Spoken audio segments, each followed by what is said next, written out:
volta com a segunda teleconferência da capacitação básica em Defesa Civil.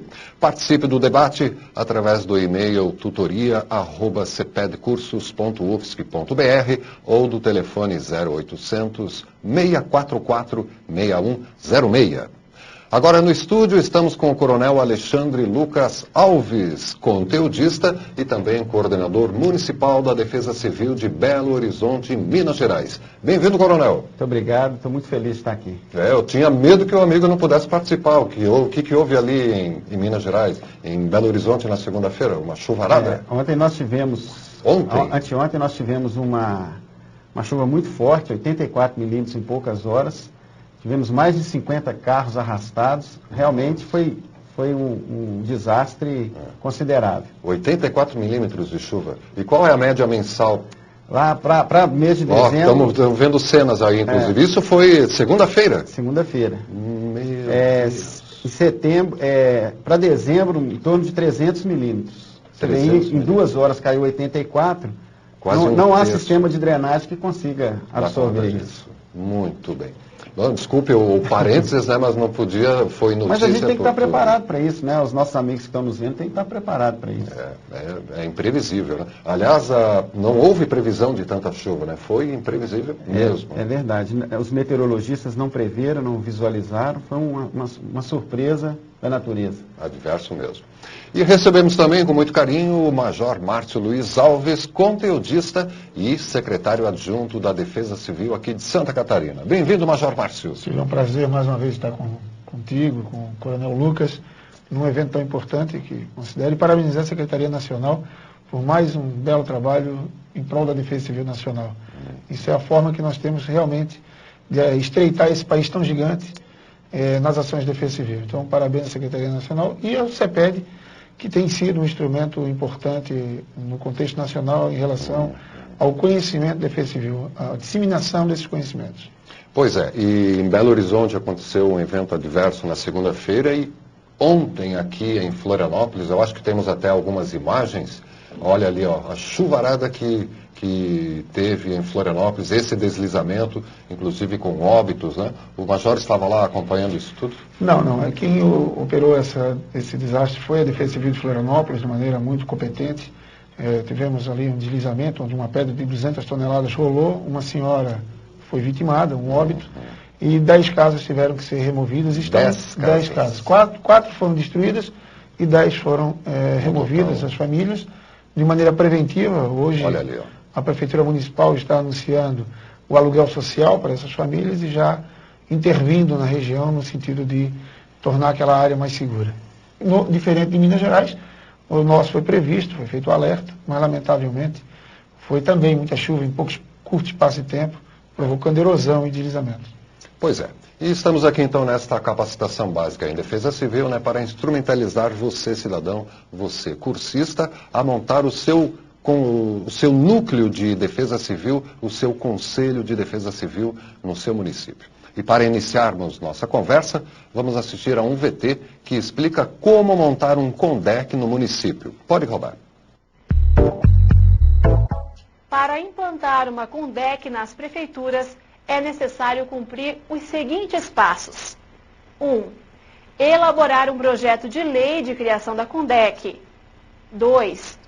Encaminhar o projeto de lei à Câmara Municipal. 3. Elaborar o decreto que regulamenta a lei. 4. Criar a portaria de nomeação dos membros da CONDEC. 5. Criar a portaria de nomeação dos membros do Conselho Municipal de Defesa Civil. E 6. Publicar os atos legais na imprensa oficial ou nos jornais do município. Além de cumprir formalidades legais, é necessário identificar pessoas com vocação e perfil para atuar na CONDEC, que promovam o diálogo com os demais órgãos da Prefeitura e conduzam uma ação conjunta, sistêmica, desde o mapeamento dos riscos até a resposta aos desastres. Muito bem. Começando com o Coronel Alexandre Lucas Alves. Aliás, são parentes, Alves e Alves, não? Parentesco, só da família da Defesa Civil. Ele é só meu professor, ele só me ensinou tudo que eu sei de Defesa Civil. É uma grande satisfação ter o mesmo sobrenome do Coronel. Pois é. O senhor que é conteudista do terceiro módulo desta capacitação sobre os aspectos práticos, né, da estruturação e funcionamento dos CONDECs, é um tema difícil de se absorver, entender e implantar um CONDEC. O que é necessário para implantar um CONDEC, Coronel? Na realidade, precisa de muito boa vontade. Logicamente, a decisão política do prefeito é importante. Agora, a partir dessa decisão política, a gente tem condição de, através de pequenas ações, começar a implantar essa coordenadoria. É importante a gente salientar que Defesa Civil não é um órgão. Defesa Civil é um sistema. E a coordenadoria, ela vai ser o órgão que vai coordenar todo esse sistema. A partir da criação desse órgão, então é preciso que o coordenador ele comece a percorrer os setores da prefeitura, comece a conhecer a vocação que cada um tem para a resposta aos desastres, para a prevenção dos desastres, para toda a atividade de defesa civil e começar a estruturar, então, pequenas coisas como plano de contingência, mapeamento de risco, sistema de alerta e alarme, monitoramento, que são coisas fundamentais numa CONDEC. E isso tudo tem apostilas, tem um vasto material bibliográfico já para auxiliar nessa tarefa desse mapeamento e levantamento das potencialidades. Já tem tudo em literatura, não tem? Isso a gente tem que comemorar, né? Essa teleconferência, como o Márcio disse, é um passo muito grande, esse curso básico. O CEPET tem feito um trabalho muito importante, a Defesa Civil Nacional também. A gente tem que homenagear aqui o General Castro, que foi um grande precursor dessa literatura, e então existe material e principalmente a gente pode, com outros CONDECs, trocar experiências, que é o mais importante. Muito bem. Mas, senhor Márcio, e como é que é essa coisa de ver a Defesa Civil como um sistema e não como um órgão? Qual é a diferença desses termos? Bom, é que nós temos o costume de entender que a Defesa Civil executa atividades. Na verdade, nós somos um órgão de coordenação. Nós já temos nas prefeituras municipais, no estado, nós já temos secretarias que têm vocação para, por exemplo, a infraestrutura do município, questão de rodovias, o caso da Secretaria de Habitação. Então, já tem uma secretaria que tem uma atividade direcionada para atender uma demanda da sociedade. O que a Defesa Civil faz, segundo com essa visão sistêmica, é que todos esses órgãos devem estar conhecedores da teoria de defesa civil, conhecedores das necessidades de atividades de defesa civil, desenvolver a ação pertinente a cada secretaria na visão de defesa civil. Nós não fizemos reconstrução, nós simplesmente opinamos para que essa reconstrução seja feita tecnicamente voltada a atender a demanda decorrente do desastre.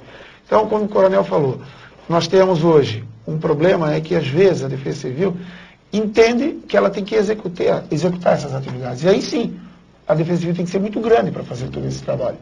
Por isso que não é tão difícil fazer atividade de Defesa Civil, porque simplesmente você tem que ter um excelente relacionamento com todos os órgãos de governo, seja ele município, estado. Você tem que estar muito bem relacionado. Você precisa congregar todas essas entidades, discutir com elas qual é a atividade em situação normal para a prevenção, para a preparação e qual a atividade para a resposta ao desastre, assistência e reconstrução. Se você deixar isso alinhavado, antecipadamente, antes do desastre ocorrer, o trabalho de defesa civil fica muito mais tranquilo e eficiente. Porque nós não precisamos entender de habitação para fazer a reconstrução de residências. Quem tem que fazer isso é a Secretaria de Habitação. Nós não precisamos entender de rodovias para reconstruir uma rodovia, porque quem faz isso é o órgão do município que tem essa atribuição. Por isso é um sistema. Todos participam da defesa civil. Se você ver, toda a secretaria do município, até porque ela existe por uma necessidade da sociedade, ela tem um papel importante na defesa civil. Então nós trabalhamos em sistema. E isso é nos 3 níveis, no governo federal, governo estadual e governo municipal.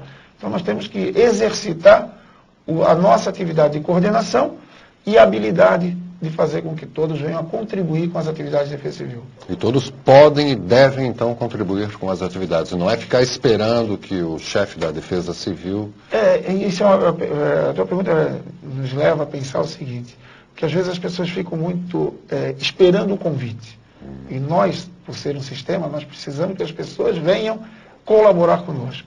E não são só os órgãos públicos, né? Eu me apeguei muito à estrutura do município, mas as organizações não governamentais são fundamentais nesse trabalho. Não é só durante o desastre que as pessoas, as ONGs têm que nos procurar e dizer, ó, quero ajudar. Não, ela tem que vir na parte de planejamento.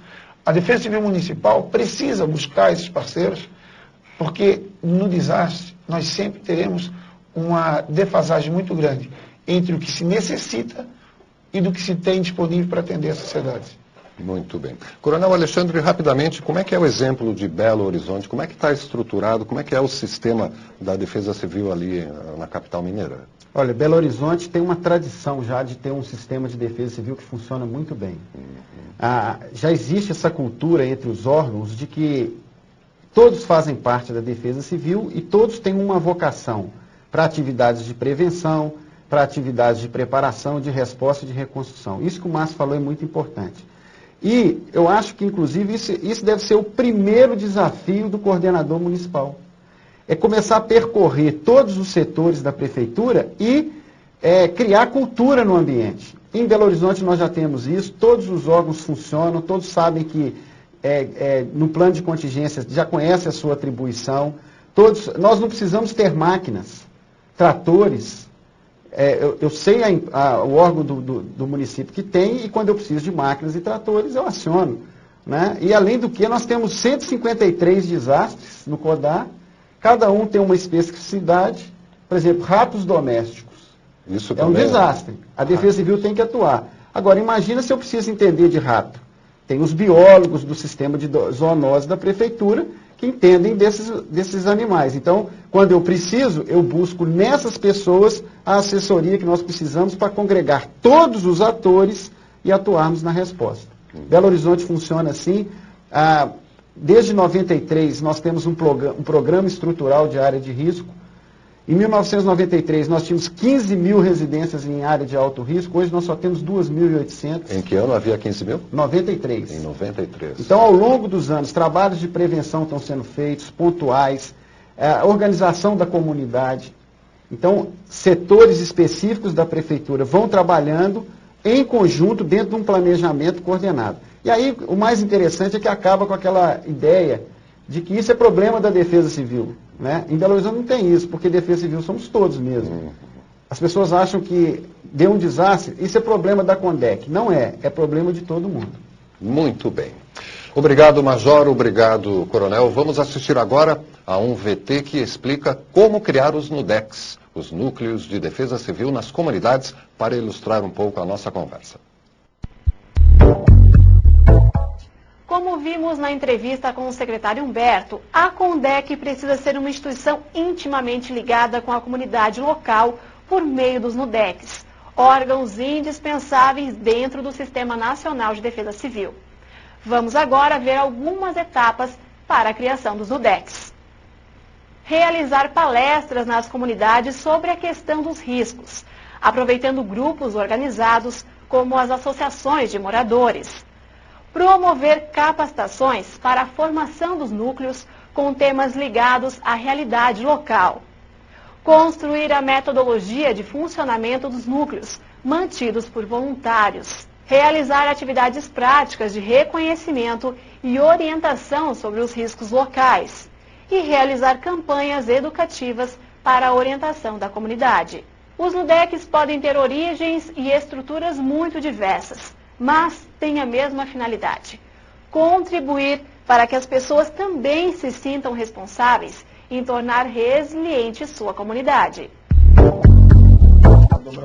Muito bem. Coronel Alexandre Lucas Alves e Major Márcio, a gente acabou de ver aí então uma indicação breve, né, de como formar um NUDEC. O que mais a gente pode acrescentar? Qualquer cidadão pode tomar a iniciativa de constituir um NUDEC? Ou tem que ficar esperando que aconteça alguma coisa, ou ficar esperando uma ação pública? Qualquer cidadão pode tomar essa iniciativa? Olha, especificamente a respeito de NUDEC, eu acho que qualquer cidadão pode ter a iniciativa, mas tem que ter a coordenação da Coordenadoria Municipal de Defesa Civil.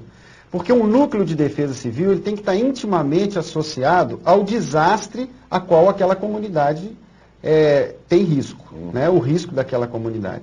Você tem que orientar o NUDEC como ele deve se comportar e como ele deve atuar em função de um determinado desastre. Por exemplo, Minas Gerais não tem mar, então não tem necessidade. Não justifica a gente ter lá núcleos de defesa civil relacionados aos desastres que acontecem no mar. Mas, em compensação, o nosso relevo lá para deslizamento é muito grande. Então, os nossos núcleos lá, nós temos 400 pessoas envolvidas em núcleos lá. Nós temos 49 núcleos relacionados à inundação, temos mais de 50 relacionados a deslizamento, e cada NUDEC ele é voltado para o risco da sua comunidade. E aí as pessoas são treinadas, são capacitadas a conviver com aquele risco. Então, é importante que cada pessoa tenha iniciativa, mas que procure a Defesa Civil Municipal para que tudo saia coordenado. Muito bem. Alguma coisa a acrescentar, Major, sobre os NUDECs? Sobre o NUDEC, tem uma informação que eu julgo bastante importante, é que, como falou o Coronel Lucas, é importante que ele seja associado à Defesa Civil Municipal. Em Santa Catarina nós tivemos problemas com uma determinada comunidade, que um cidadão organizou um NUDEC e tomou ações totalmente contrárias à organização municipal. Isso cria uma confusão também na comunidade. É importante que esse relacionamento, até voltando à fala inicial, nós somos um sistema, nós não fizemos nada isoladamente. Tem que ser feito desde o momento em que o prefeito municipal tenha conhecimento, que se possa fazer algo em que o resultado seja positivo à comunidade. Agora, é importante saber que não é necessariamente você tem que montar um NUDEC para a comunidade participar. Experiência de Santa Catarina. Nós tivemos aqui, quando procuramos montar um NUDEC nos mais diversos municípios, nós percebemos que a comunidade sempre nos dizia, mas eu já sou membro do Conselho de Meio Ambiente, Conselho de Saúde, Conselho de Educação e Conselho de Segurança. Vou criar mais um. Então, nós vimos que, como nós trabalhamos nesse sistema, nós temos que estar dentro de todos esses conselhos. Quando você fala de saúde, a questão do desastre é importante. Quando você fala de segurança pública, a questão do desastre é importante. Quando você fala de educação, a questão do desastre é importante. Então, para você não ter que envolver, e normalmente as pessoas que participam desses conselhos são as mesmas. São as pessoas que se dispõem a dedicar o seu tempo livre em prol da comunidade. Então, é importante que o CONDEC busque nesses grupos, nessas organizações, uma interação, uma participação e um envolvimento no tema defesa civil. Isso aqui nós fizemos com os CONSEGs, que são os Conselhos Comunitários de Segurança, e nós temos hoje funcionando em Santa Catarina em torno de 380, e isso agilizou muito a nossa atuação. Então é importante que o CONDEC aproveite a estrutura existente no município para fazer que o tema defensivo seja mais discutido diariamente nos municípios. Mais capilarizado, né? Sim. E nada de síndrome do herói, né? Ninguém tem que ser herói e ninguém tem que ir, muito menos, sem o equipamento devido, né, se botar lá de salvador, né? Já vários casos a gente viu de alguém que para socorrer um atropelamento e fica ali. Bom, vamos então para os e-mails do tutoria@cepedcursos.ufsc.br e também as perguntas que nos chegam pelo 0800 644 6106. Do Arthur Caveira de Oliveira, do Rio de Janeiro, acho que uma pergunta que serve a ambos os convidados. Está havendo alguma articulação entre as câmaras de deputados e Senado com o CEPED? Quais articulações são essas? Major? Coronel? Eu creio que tem sido o Congresso Nacional, tanto os senadores quanto a Câmara, eles têm percorrido os estados, foram em todas as regiões, convidaram os especialistas para participar do debate, estão discutindo com a comunidade também, com a comunidade afetada. Então, está em curso um movimento muito bom para aprimoramento da legislação de defesa civil, e eu creio que tem tido a participação de todos, inclusive da Universidade Federal de Santa Catarina, que é a grande precursora desse movimento em torno da defesa civil do Brasil. Nós participamos, inclusive, tanto o CEPED quanto o Coronel Lucas, pelo município de Belo Horizonte, quanto a Defesa Civil do Estado, outros municípios, outros estados, da discussão também junto à Câmara e também junto ao Senado. Nós temos hoje uma comissão especial na Câmara de Deputados, onde nós temos como presidente a deputada Perpétua Almeida e o relator Glauber, o deputado Glauber do Rio de Janeiro, e no Senado nós temos o senador Cacildo Moldaner como relator, que é de Santa Catarina, e do Acre, Jorge Viana, que é o presidente. Então essas duas comissões, além de estar interagindo conosco, com os técnicos, com a comunidade, com os afetados, está interagindo também entre si, que é importante, para o Senado não fazer um trabalho numa direção e a Câmara no outro.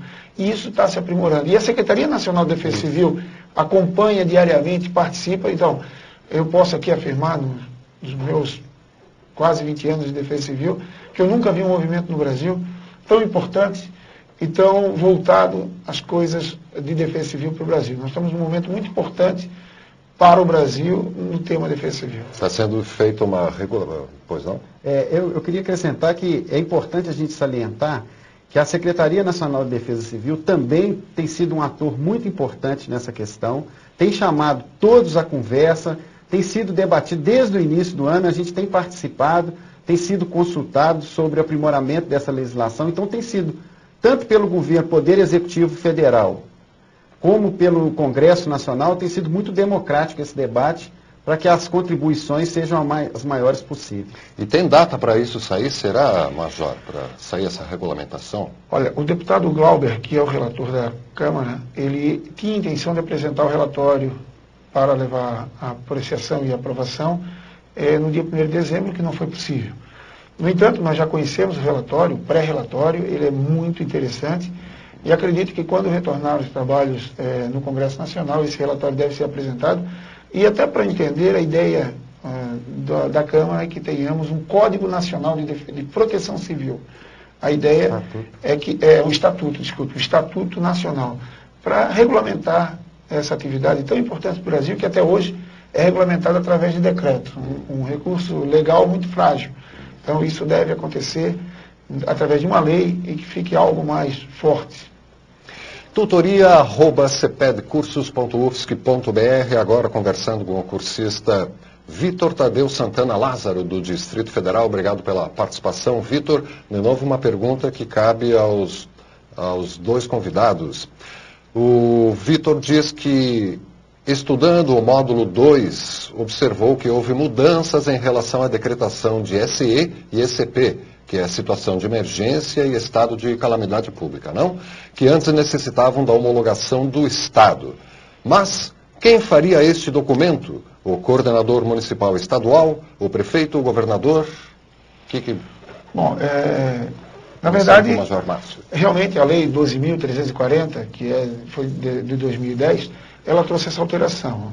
Na lei anterior, a 5.376, ela dizia que era necessária a decretação por parte do Poder Público Municipal, a homologação pelo Poder Público Estadual e o reconhecimento pela União.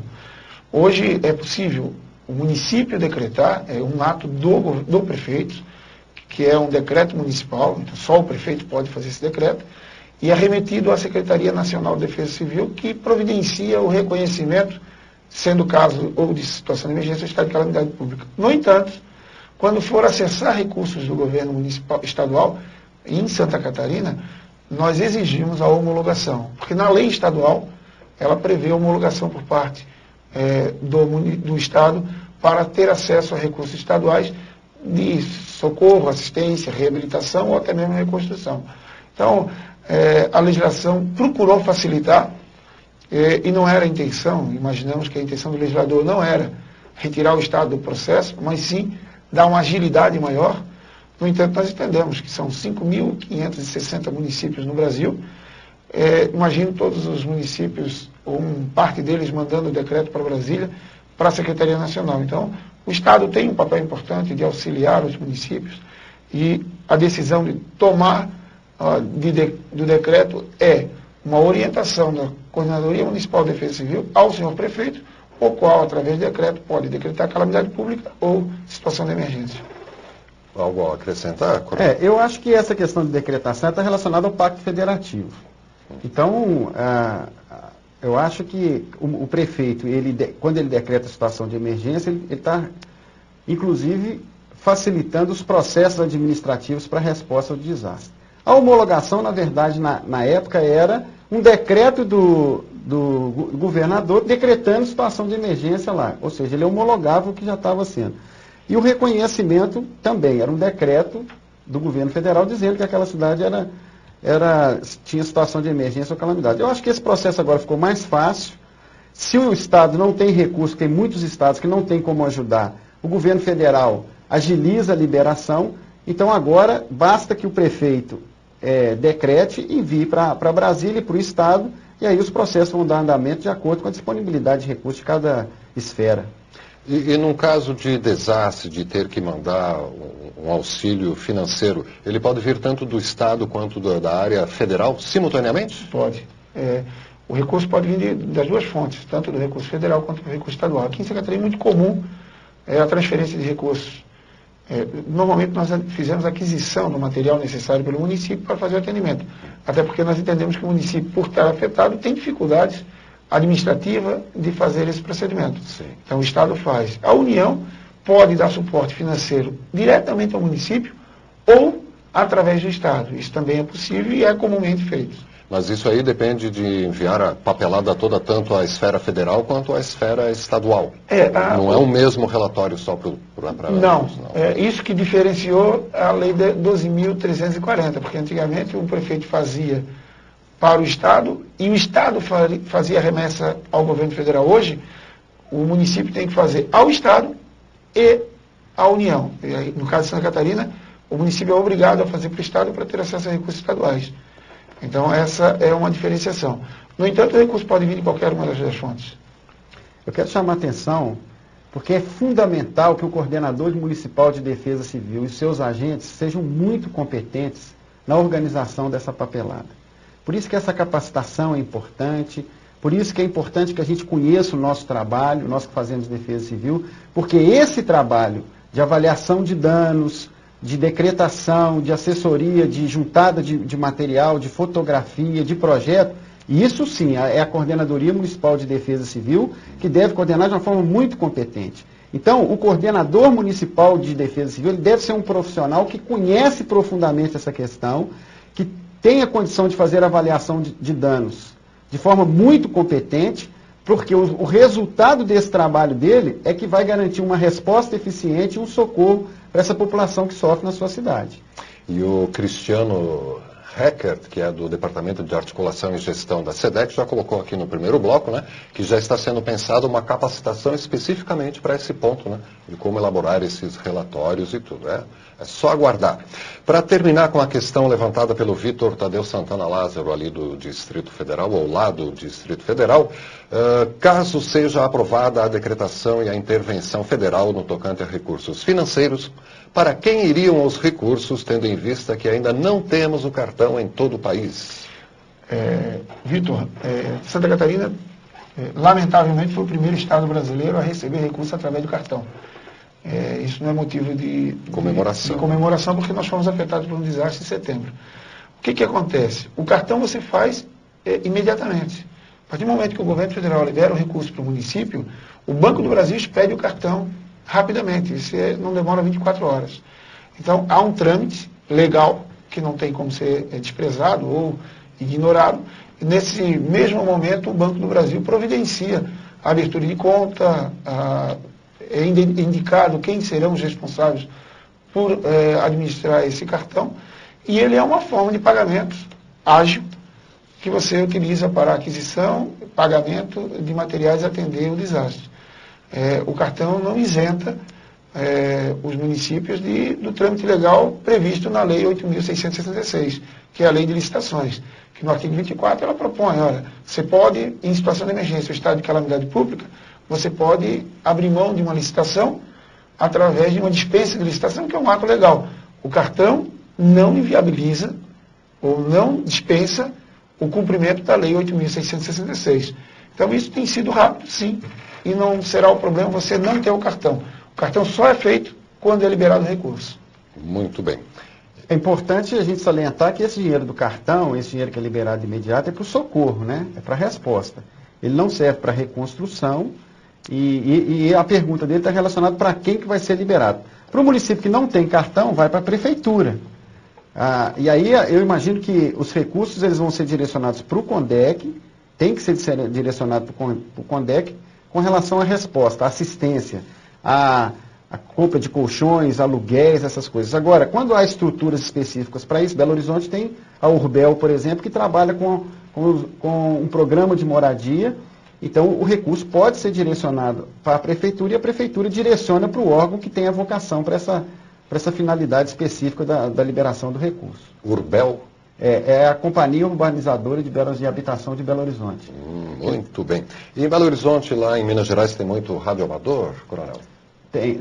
A gente tem radioamador no Brasil inteiro. Agora, em alguns lugares é mais difícil acesso a eles, talvez até por falta de iniciativa nossa. Em Belo Horizonte, eu confesso que eu ainda estou devendo aos radioamadores uma visita e uma conversa mais aproximada. Então é sobre isso que está falando o cursista Roberto José Moliterno de Pernambuco, mas é uma questão que vale tanto para o Major Márcio aqui de Santa Catarina quanto para Minas Gerais. Diante do aumento das adversidades climáticas face ao aquecimento global, como preparar e conscientizar a sociedade civil organizada a produzir respostas eficazes aos desastres? Interagir com os órgãos estaduais de defesa civil é sempre difícil para os membros civis da RENER, que é a Rede Nacional de Radioamador. Como fazê-los entender que são parte do sistema e que podem suprir os meios de comunicação usuais que entram em colapso num sinistro? Olha, o nome... De Pernambuco, Roberto, na verdade, em Santa Catarina nós não temos problema nenhum. Pelo contrário, nós temos uma relação muito próxima com eles. São um braço operativo nosso muito importante. Sempre que há um desastre, nós temos dificuldades de comunicação e eles têm nos ajudado bastante. A sua pergunta começa como conscientizar para uma melhor prática. Eu diria que através de campanhas educativas, através da escola, é onde tudo começa. A criança ela é mais receptiva a novas informações e a novas informações e aprendizado. Então, em Santa Catarina nós temos feito isso através das escolas, fizemos um projeto chamado Percepção de Risco, a Descoberta de um Novo Olhar, em parceria com o CEPED. Teve um resultado muito importante, atingiu crianças, 70 mil crianças em Santa Catarina, e a gente tem feito isso. E também os radioamadores, nós temos capacitação com eles, nós temos atuação com eles, há uma relação muito próxima. Quero lembrar, aqui quando você coloca membros do RENER civil, eu queria abordar esse civil para dizer que defesa civil não é uma atividade militar. E, curiosamente, estamos vendo 2 militares à frente do material didático que foi apresentado aos senhores. Quero deixar claro que a atividade de defesa civil, durante muito tempo, ela estava associada aos militares, sim. As academias de polícia militar, de bombeiro militar, do exército, da marinha, da aeronáutica, sempre tiveram a cadeira de defesa civil como um ensinamento. E por isso, muitas das defesas civis brasileiras estão à frente de militares. Quero dizer para você que quem tem que estar à frente da defesa civil não são os militares.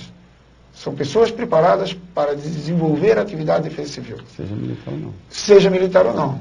Nós somos um profissional igual ao médico, dentista, e que tem habilidades. Então, é com muito prazer que eu digo isso, porque às vezes as pessoas pensam que os militares, nós ouvimos há muito pouco tempo, alguém diz, nós temos que desmilitarizar as defesas civis. Isso não existe. Defesa civil não é militar, não deve ser, é uma atividade de Estado.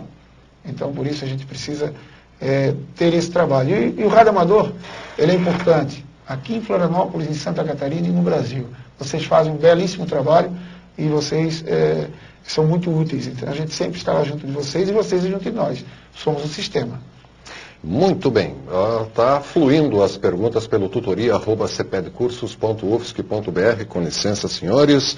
Caros senhores, foi citado nesta teleconferência que o trabalho de defesa civil é contínuo e deve ser mantido atualizado. Em virtude disso, gostaria de saber se no futuro haverá uma continuidade desse curso com módulo avançado e complementares. Quem pergunta é o Daniel Martinez Castilla, com o indicativo de radioamador PY2DNL de Caçapava, São Paulo. Bem, Daniel, há uma previsão de oferta desse mesmo curso no ano que vem, em 2012, e também cursos mais avançados dependem já da Defesa Civil Nacional. E rapidamente, passando para mais uma pergunta, já estamos nos aproximando do final deste bloco. Meu cumprimento fraterno aos extraordinários conteudistas desta segunda teleconferência. Gostaria de saber se é possível fazer um seminário regional com os técnicos da Defesa Civil e Ministério da Fazenda para disseminar junto às cidades que convivem no cinturão sismográfico, cinturão sismografia. Eu desconheço o termo e agora realmente, ou seja, linearmente das cidades de Sobral a Pedro II, no Piauí, sobre plano de falha mecanismo focal. Pergunta do Célio Cavalcante, radioamador voluntário da Renner e também membro do Conselho Técnico CONDEC do município de Forquilha, Ceará. O que é isso, Major Coronel? A falha entre Sobral e Pedro II, no Piauí? Existem alguns lugares no Brasil que existem pequenos terremotos, abalos sísmicos. Em Minas Gerais nós tivemos um terremoto lá, foi o primeiro terremoto no Brasil com vítima, e no norte de Minas, e na região norte, nessa região aqui, tem muito disso. Eu acho que deve ser provocado. Nós fizemos cursos lá no norte de Minas, na Defesa Civil Estadual, orientando as pessoas qual é o melhor comportamento, o que deve se fazer. E nos lugares onde há qualquer tipo de risco, não só esse, de abalo sísmico, qualquer tipo de risco de desastre, deve ser demandado a coordenador municipal de Defesa Civil capacitação, plano de contingência, preparação, resposta para esse desastre. Então eu quero cumprimentar aqui o nosso companheiro lá do Piauí, o Célio Cavalcante, e é isso mesmo, quer dizer, todos, não só esse, mas todo tipo de risco deve ser demandado e o Sistema Nacional de Defesa Civil deve providenciar essa capacitação, sim. Muito bem. Esses desastres que não têm recorrência, que é o caso do abalo sísmico, Santa Catarina tem furacão, por exemplo. São desastres que não têm recorrência. Mas há uma prática, não só aqui no Brasil, como em outros países, que práticas destinadas a um tipo de desastre podem ser empregadas em outro tipo. Então, nós precisamos realmente desse tipo de treinamento, treinar os técnicos a desenvolver atividades de conscientização da comunidade, como reagir numa situação desse tipo de desastre. É muito importante a sua colaboração e, através do site da Defesa Civil Nacional, você pode opinar, porque tem lá um contato, você pode fazer essa solicitação e, com certeza, o diretor de minimização de desastre, o Dr. Chadec, vai tomar... Temos imagens do furacão? Desculpa. Não, por favor. Então, isso pode ser feito. Olha. E é importante também a gente lembrar o seguinte, Minas Gerais já teve esse tipo de desastre. O norte de Minas, ele é recorrente, tem alguma recorrência. Então, a Defesa Civil de Minas Gerais pode contribuir, porque já enfrentou e já se preparou e já capacitou com a Defesa Civil do Piauí, e essa troca de boas práticas deve ser uma coisa comum na Defesa Civil Nacional. Ceará. Não, aqui tem no Piauí também, ele fala do Piauí também. Sobral a Pedro II, no Piauí. Ele é de Ceará. Não, é no Piauí. O que ele falou aqui é no Piauí. Então, essa troca de experiências é importante. E a imagem do Katrina realmente impressiona, né? E agora, da cursista Fernanda Karenina Lima Maciel, de Porto Belo, aqui, litoral de Santa Catarina. Quando realmente iremos ter uma carreira para a Defesa Civil no Brasil, Major Márcio? Bom, primeiro, parabenizar a Fernanda por mais um curso. A Fernanda é cursista do CEPED há muito tempo e ela desenvolve um bom trabalho, uma guerreira. Fernanda, há uma proposição da Câmara, porque não pode ser através da lei desse Estatuto de Proteção Civil que se cria a carreira de Defesa Civil. Há uma indicação do Congresso à presidente Dilma para que se faça isso através do Ministério do Trabalho. No entanto, em Santa Catarina, nós já temos municípios que fizeram um concurso público para técnicos de defesa civil. Naturalmente, a partir do momento que você faz um concurso para destinado a trabalhar em defesa civil, é uma forma de criar essa carreira e uma continuidade. Blumenau tem profissionais concursados, Itaiópolis tem pessoal concursado, Itajaí tem concurso. Então, Isso tem evoluído muito em Santa Catarina, no Brasil, com certeza, e lamentavelmente por conta das recorrências dos desastres. Lamentavelmente a gente está sempre correndo atrás de prejuízo, a gente está tapando um buraco. Acontece desastre, as pessoas percebem a necessidade e aí estão fazendo. Menos mal, estão fazendo. Só espero que não precisamos aí de mais desastres para que isso continue acontecendo nos mais diversos municípios brasileiros. E ela continua aqui, em relação à estruturação das Comdecs. Como poderemos realizar com eficiência medidas de prevenção e preparação se não temos estruturas físicas para tal? O problema é físico, coronel, para responder a Fernanda de Porto Belo. Fernanda, eu acho muito importante essa sua pergunta, porque isso é um dos grandes desafios da maioria dos municípios brasileiros. Minas Gerais tem 853 municípios. 500 deles têm menos de 5 mil habitantes. Então, a prefeitura vive de FPM, tem uma arrecadação pequena, então há uma dificuldade, os prefeitos ainda não entenderam a importância da defesa civil, então esse é um dos grandes desafios. Agora, o papel do coordenador, quando ele cria os NUDECs, quando ele se torna um líder na comunidade e quando ele soluciona os problemas dele com um trabalho competente, ele passa a angariar também do prefeito a confiança para se estruturar.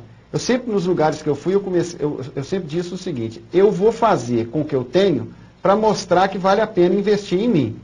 Então esse é um grande desafio que nós temos que vencer. Realmente tem muitas Comdecs que não tem nem um computador, não tem nem sala. Em Minas Gerais, no Brasil inteiro. E aí é difícil. Mas é mais um desafio do sistema, e eu acho que essa teleconferência, eu acho que esses movimentos, a discussão no Congresso, tem caminhado para que todos os municípios tenham uma Condec estruturada. A gente precisa ter um pouco de paciência mesmo. Quanto a isso, tem uma PEC no Congresso Nacional que ela propõe a institucionalização de defesa civil, que é uma das metas do Marco de Ação de Diogo. É a primeira meta, a institucionalização. Nós não podemos mais ser um órgão que fica na boa vontade. Conselho. Fica numa condição praticamente de favor. Eu sei, Fernando, eu te conheço, sei do teu trabalho, que tem sido, o teu trabalho tem sido assim, labutando, querendo fazer e tendo limitações. Mas sempre que a gente conversa com ela, coronel, a gente diz, olha, não desiste porque vale a pena. Quando a causa é boa, vale a pena. Nós estamos até falando dela aqui, significa que o trabalho dela, quando você elogia, não tem sido em vão. E ela vai engrossar uma série de... Em Minas Gerais tem uma Condec, em Tambacuri, ela é sozinha na Condec. O trabalho que essa mulher faz é fantástico. E a prefeitura já entendeu que ela precisa de investimento e já começa, então, a dar a ela melhores condições. Eu queria dar um exemplo. Eu queria dar um exemplo. Em 1997, quando eu vim trabalhar na Defesa Civil do Estado, o então diretor estadual de Defesa Civil, o coronel Humberto Verano de Pisolati, ele me pediu para fazer uma reunião com todos os coordenadores de Defesa Civil de todos os municípios catarinenses. Nós conseguimos reunir 10. Hoje, se nós formos fazer a mesma reunião, nós precisaríamos de um auditório com uma capacidade bastante grande. Porque hoje o número é maior. Então essa luta é diária, é convencer os prefeitos. Nós temos dois problemas. As mudanças, a cada 2 anos, ou muda o Estado e a União, ou muda o município. Isso também é um problema que não dá continuidade ao nosso trabalho. Então nós também temos que tirar a relação da Defesa Civil com o cargo político.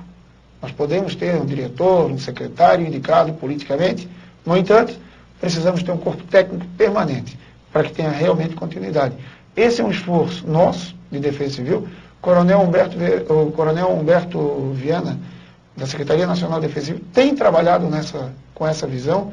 Por isso, nós somos gratos a ele, mas também parceiro. Nós sabemos do esforço dele e o esforço dele é o nosso esforço. É institucionalizar a Defesa Civil. Então, volto a afirmar que nós estamos num momento muito bom. Nós temos hoje uma Secretaria Nacional voltada a fortalecimento da Defesa Civil e nós temos também um Congresso Nacional pensando da mesma forma e, como não dizer, que a presidenta também tem trabalhado nessa vertente. Então, o momento é bom, nós temos que aproveitar. Muito bem. Estou aguardando um outro recado que está chegando. E eu gostaria de acrescentar até ao conteúdo que o coronel e o major desenvolveram sobre instrumentos e falta de materiais para se fazer defesa civil. Não precisa ter computador, mapas, previsões, caras de tempo. Apenas um mapa, né, que é dado pelo posto de gasolina na farmácia já serve para começar a mapear a cidade, ver as áreas de risco. Um pluviômetro feito com uma garrafa PET já pode cumprir bem uma ação de defesa civil. Quer dizer, não, depende mais de criatividade, eu diria, do que recursos financeiros propriamente dito, não? Veja bem, a gente nunca pode prescindir de recursos públicos e de profissionalização e tecnologia. Quer dizer, quanto mais tecnologia você agrega ao seu trabalho, mais eficiente ele fica. E a gente precisa. Agora, o que a gente fala é o seguinte, não é desculpa para um CONDEC não ter mapa de risco porque ele não tem um computador ou ele não tem mapa digital da cidade dele. Ele pode pegar aquele mapa do posto de gasolina, que tem as propagandas da padaria, e ali ele marcar quais são as áreas de risco de deslizamento, de inundação. Ele pode fazer uma pesquisa com as pessoas mais antigas da cidade e verificar qual foi a pior inundação da cidade, e ali marcar aquele mapa, e ali cadastrar as pessoas que estão naquela área de risco, formar um NUDEC e constituir um plano de contingência. Isso é criatividade, isso é possível e isso deve ser feito. Quer dizer, sistema de alerta e alarme. Você não precisa ter sirene, às vezes você usa o sino da igreja, se a cidade for pequena, combina com a comunidade e já estabelece um sinal de alerta com o sino da igreja, com o carro de som. Então, criatividade é imprescindível em defesa civil, até porque muitas vezes a tecnologia é o primeiro recurso que acaba num desastre. É a luz que vai embora, é o computador que inunda, e se você não tiver criatividade, se você não tiver planos factíveis sem tecnologia, você não é um bom coordenador municipal de defesa civil. Bom, e criatividade é a melhor qualidade do brasileiro. Então nós temos que aproveitar essa criatividade e ir para o bem, que é fazer bem defesa civil. Muito bem. Antes de fecharmos o bloco, resgatando aqui a questão da falha geológica, né? A Irene, cursista, ligada, já manda uma correção. A falha geológica vai de Sobral, no Ceará, até Pedro II, no Piauí. E não é apenas no Piauí. Okay. Muito bem. Está refeita a falha. Muito bem, então vamos para um intervalo. Continuam conosco no próximo e último bloco o coronel Alexandre Lucas Alves, conteudista e coordenador municipal da Defesa Civil em Belo Horizonte, Minas Gerais, e também o major Márcio Luiz Alves, conteudista e secretário adjunto da Defesa Civil aqui de Santa Catarina. Continue enviando suas perguntas pelo tutoria@cepedcursos.ufsc.br ou pela ligação gratuita para o 0800 644 6106. Voltamos já.